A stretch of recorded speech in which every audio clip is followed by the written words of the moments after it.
Hola, mi nombre es Carolina Badía, soy psicóloga del Instituto de Desarrollo y Éxito Personal Yo Soy. El día de hoy me encuentro en un cerrito de Copolla, en el estado de Chiapas, y bueno, quiero compartir contigo 7 etapas de duelo que viven los padres con discapacidad. En este video vas a poder identificar en qué etapa te encuentras y algunas sugerencias para poder salir de esta etapa de duelo de manera definitiva y lo más pronto posible. Bien, este tema está dirigido e inspirado en aquellos padres que están pasando un sinnúmero de crisis, ya sea porque lo están viviendo solos o están viviendo de manera mal manejada este proceso. Y bueno, tienen crisis de pareja, crisis económicas, de depresión, de ansiedad o ira, ¿no? Y realmente la están pasando mal o tienen dificultad para llevar este proceso. Bueno, sin más preámbulos, empezando con el tema, me gustaría citar a Maú Manoni, que nos habla un poco acerca de la dinámica de la madre con el hijo con retraso mental y nos habla de la llegada de un hijo a nuestras vidas. ¿Qué significa la llegada de un hijo a nuestra vida? Es un intento por recuperar nuestros sueños perdidos, ¿sí? Si bien cuando queremos tener hijos decimos, no, pues que mi hijo va a ser chido, mi hijo va a ser exitoso, él sí va a estudiar o él sí va a lograr tal cosa. Y entonces proyectamos nuestra imagen ideal o nuestro ideal de vida en ese hijo. Y entonces es por eso que cuando nace un hijo, revive en nosotros muchas faltas, carencias y heridas del pasado, y entonces nos genera mucho miedo, y a veces por eso muchos padres caen en la sobreprotección o en los extremos contrarios a lo que ellos vivieron. Entonces, ¿qué sucede cuando llega un hijo con un retraso o una discapacidad, ¿no? Eh, es sin duda un gran golpe narcisista para el padre, para la persona, porque rompe con ese ideal del yo, con esa imagen idealizada o esa vida ideal que soñaba tener a través de su hijo o proyectada en su hijo. Y entonces es donde empieza el duelo. Y la primera etapa de duelo es la negación. Y esta está caracterizada personalmente por un estado de shock, donde la persona todavía no puede creer ese diagnóstico, esa realidad.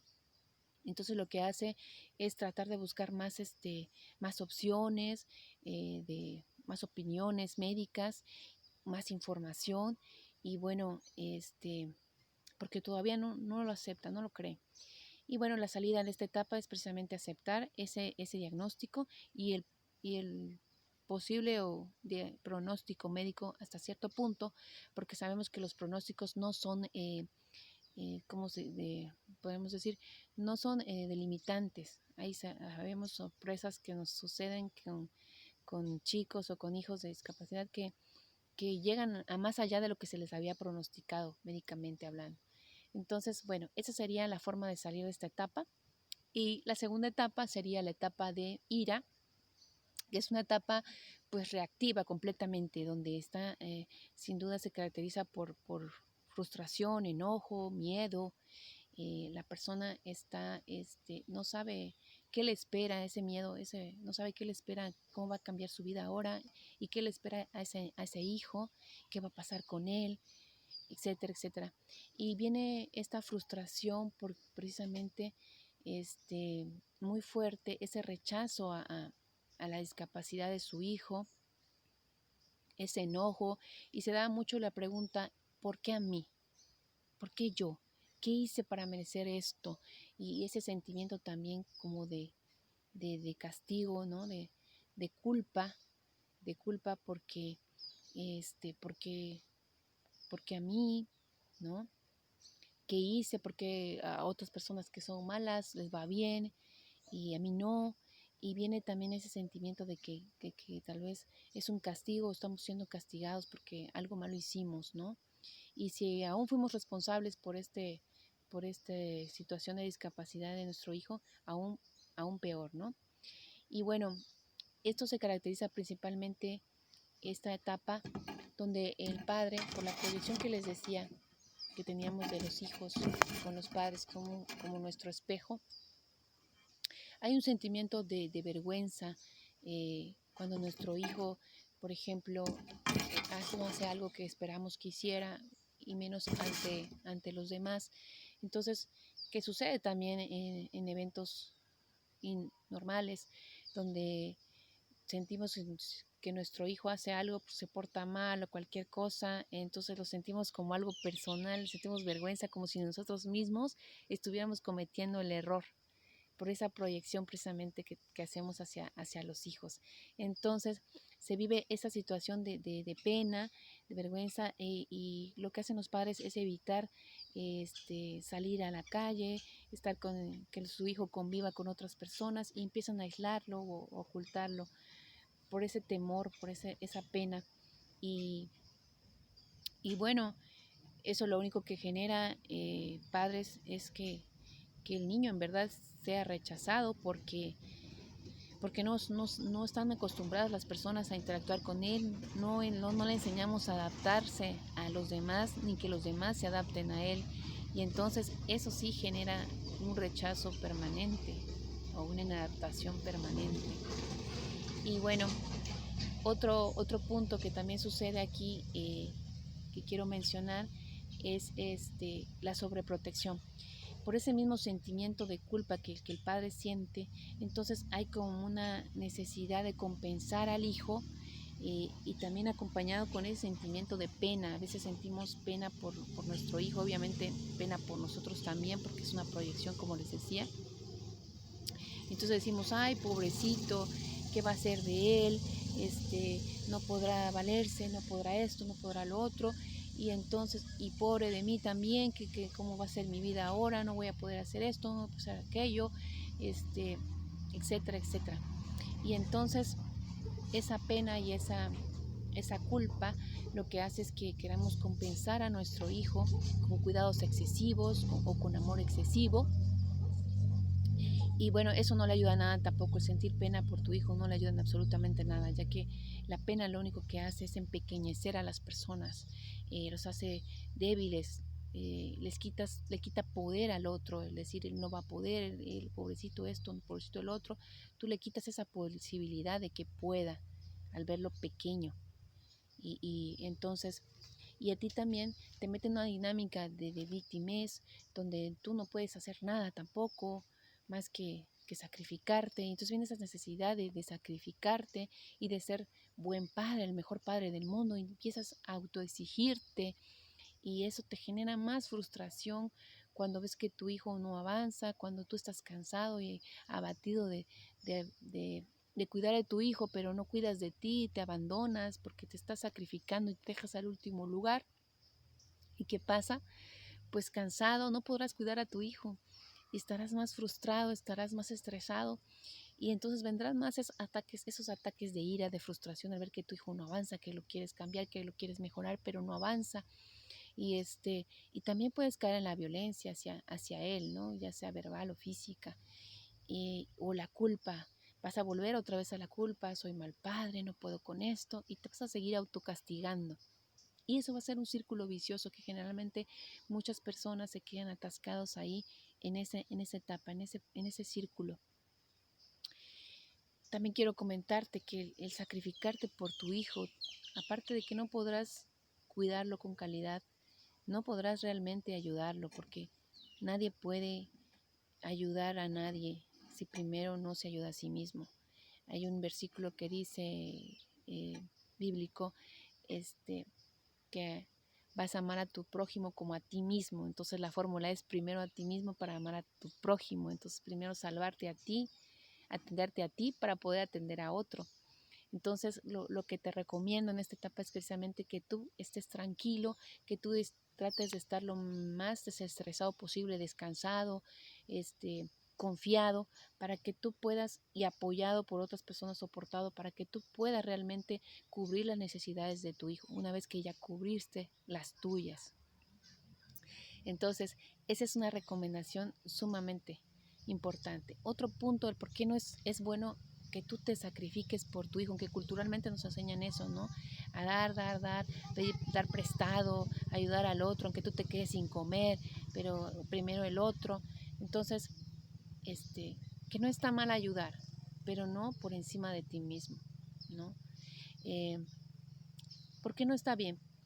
Porque si tú te sacrificas por tu hijo, lo que estás haciendo en tu hijo es generarle o cargarle un gran sentido de deuda en él, una gran deuda que él nunca podrá pagarte con nada, porque lo único que nos debemos los hijos a los padres es la vida, ¿no? Y él no podrá pagarte nada de eso ni del sacrificio, más que con lo mismo, con el mismo sacrificio que tú estás haciendo, con tu sufrimiento, con tu infelicidad, con tu cansancio. Entonces, ¿qué le estás enseñando? Le estás enseñando a que sufra, que soporte, no que ame ni tome la vida, que enfrente las situaciones de la vida.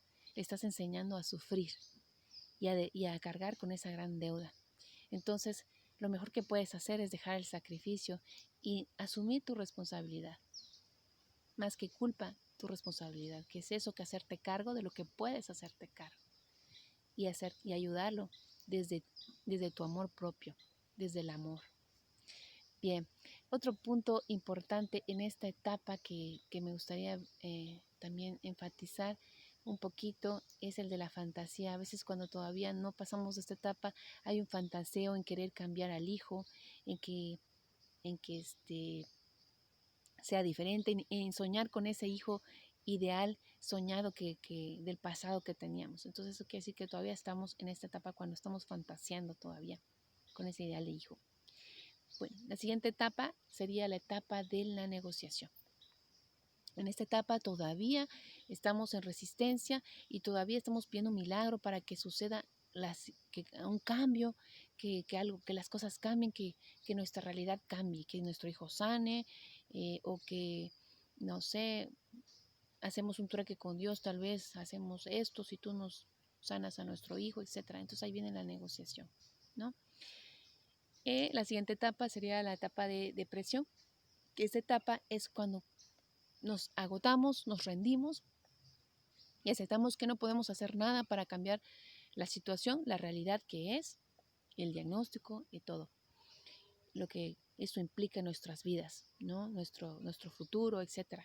Y entonces es donde viene esa depresión, esa pérdida de ese sueño que teníamos, ¿no? Eso que queríamos hacer, esos planes, todo eso que habíamos proyectado para el futuro, y entonces viene ese duelo, esa depresión, esa tristeza al sentir esa pérdida, al dejarlo ir de cierta forma, ¿no?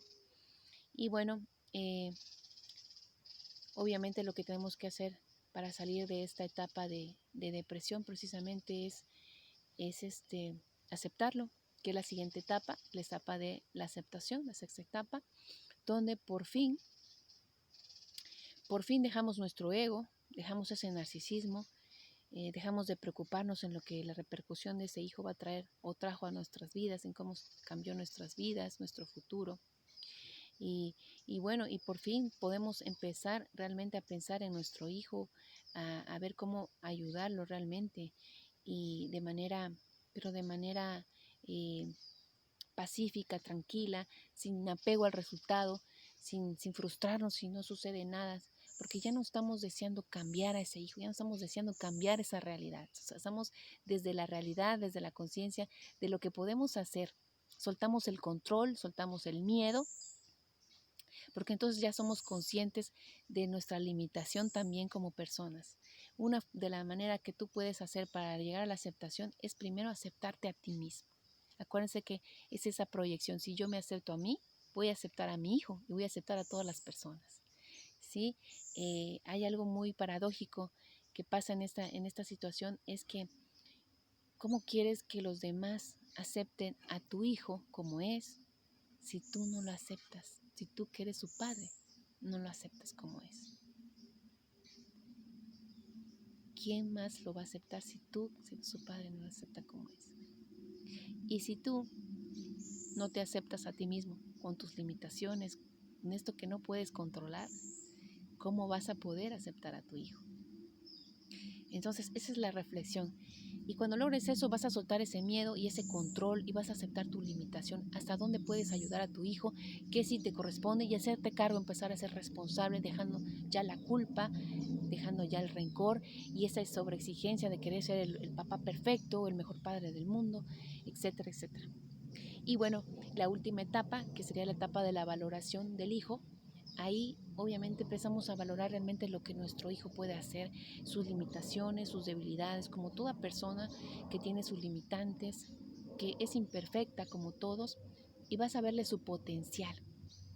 Y vas a poder verlo de otra forma, porque ya no lo vas a ver desde la pena. Vas a haber dejado la pena y el rencor y la frustración. Y entonces vas a poder realmente ayudarlo. Y ahí es donde vas a precisamente a poder cubrir sus necesidades una vez que ya cubriste las tuyas, una vez que hablaste de tus sentimientos, vas a poder hablar de tus sentimientos, de tus propias necesidades y pedir ayuda, delegar ayuda, no querer hacerlo todo tú solo, empezar a participar realmente de manera activa en la rehabilitación educativa de tu hijo, o etcétera, ¿no? Etcétera. ¿Ok? Y bien, para terminar este videíto, quiero decirte y comentarte que las limitaciones reales no son físicas, sino son mentales. Que toda la limitación está en nuestra mente, que nadie puede decirnos realmente o pronosticar quién va a ser feliz o quién va a ser exitoso en la vida. Ni tú mismo puedes definir el éxito o la felicidad que va a tener tu hijo en base a una discapacidad o alguna situación o evento externo, ni ninguna otra cosa. ¿Sí? Personas como tú, como yo, que tenemos todo nuestro cuerpo completo, nuestra mente sana, nuestro sistema cognitivo intacto, muchas veces nos encontramos viviendo vidas que no queremos vivir, siendo infelices, en relaciones que no los queremos tener o satisfechos, o en un trabajo que no nos gusta, o bien ni siquiera desarrollando nuestro potencial, simplemente eh, creciendo, reproduciéndonos y muriéndonos y nada más. Y vemos muchas personas y tenemos muchos ejemplos de famosos, de pintores. Tenemos a Vincent Van Gogh, que tenía retraso mental y él fue pues un gran pintor que logró vender una de sus pinturas en 83 millones de pesos, imagínate. Y tenemos a Frida Kahlo, que ella, bueno, también es un ejemplo. Ella es pintora también, que tuvo esclerosis, espina bífida, imagínate, y logró pintar teniendo esa gran limitación. Tenemos también en la ciencia a John Nash, que sufría esquizofrenia, imagínate, y fue un gran matemático. Y tenemos que logró más grandes cosas precisamente después que pudo controlar su enfermedad. Tenemos también a este hombre, ¿cómo se llama? Stephen Hawking, exactamente. Él también tuvo esclerosis y bueno, llegó a vivir mucho más años de lo que les habían pronosticado y tuvo grandes teorías a la física. Bueno, tenemos muchos ejemplos más que te podría citar para que puedas comprender y ver que la mayor discapacidad es el miedo.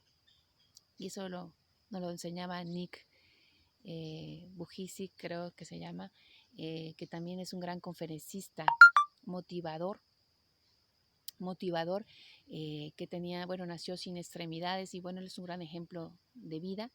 Yo no te voy a decir que es algo sencillo, yo sé que es algo difícil y muchos pasaron por un proceso muy grande de depresión, de frustración, de todo lo que te mencioné, pero supieron salir adelante, porque decidieron salir adelante y decidieron verse como héroes y no como víctimas, moverse del lugar.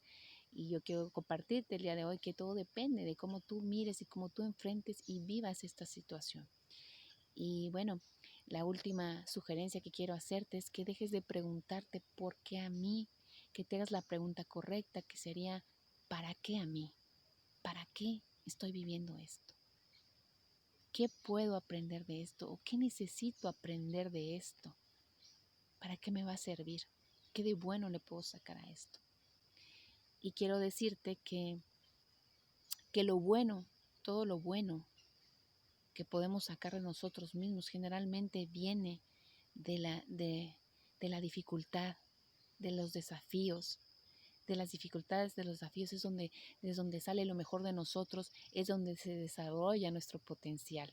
No desde una vida cómoda y estable o perfecta, sino es precisamente ahí, en el desafío, en la adversidad, donde sale lo mejor de nosotros, donde llegamos a lograr cosas extraordinarias y maravillosas. Entonces, bueno, esa es mi invitación. Espero que este video te haya ayudado y te haya sido de gran bendición. Y bueno, te recuerdo que soy tu amiga Blanca Carolina Badia Bustillo, coach del Instituto Yo Soy, ser para hacer para tener y tener para el bienestar. Puedes seguirnos también en nuestra página de Facebook en Yo Soy Instituto. Gracias y nos vemos en la siguiente cápsula.